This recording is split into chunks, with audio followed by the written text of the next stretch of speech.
سلام علیکم اکای رمضان. شما چی پلی مرا نمیتین؟ من در خونه 5 ماه شده کسلیم، ختم فرزند ندارن که پلی مرا نمیتین. حرام خورین شما.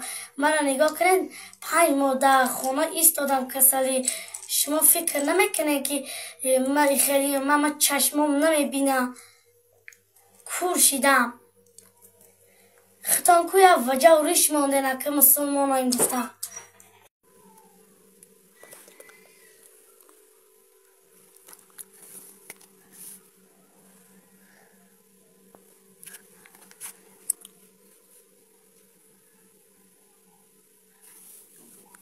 سلام علیکم و رحمت الله و برکاته. برادران توجیک اپا و خواهران، این ویدیو ابرشین ما در حرام خورای رمضان خالی خدا.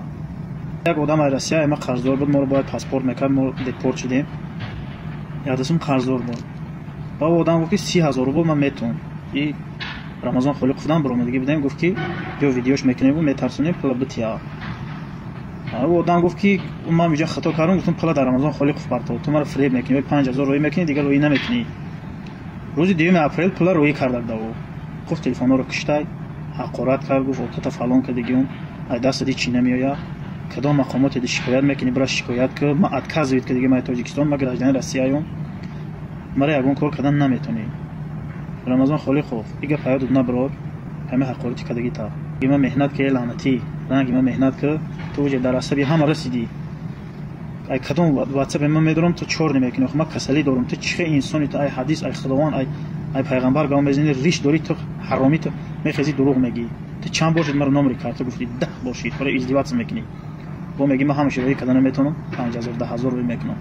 تو حرام خور مرا گفتی که حقیقت چی میشه؟ من گفتم که 5000 شو بگی 25000 شو روی بدم. خیلی مسلمان باشید تو باید بکلا بگیری. من ان شاء الله همین کارو بشم. بعد دید من ان شاء الله هم رادیو آزادی نمیبرم، هم مقامات های تاجیکستان دا دستشون چی نمیام در وقت زور بدی تو گراجدان روسیه بدی. بعد میبینیم تا این همین خیر برادرای آدم حرام خورای در یگون چیرز یگون پول یگون تا در آدم شکایت نکنین که این رمضان خالی پول تون نمیته. آدم حرام خورای هم به دکازتش هستای. نمرای مرا بگیرین، زنگ بزنین 971 55 97 55 همه دکازتش هستای. آدم حرام خورای پناه به خدا. همین ویدیو رو در کانال ببینن که همه آدم چخیل پشتی پرده چخیلایو در روی مردم چخیلای حرام خرید دیوس. شما پلی ما رو بتین، شما پلی ما رو خوردین. انا کم در خونه ایستادم کسلی. شما باید پلی ما رو بتین، نکن نمیتین. آخی حرام خورین شما.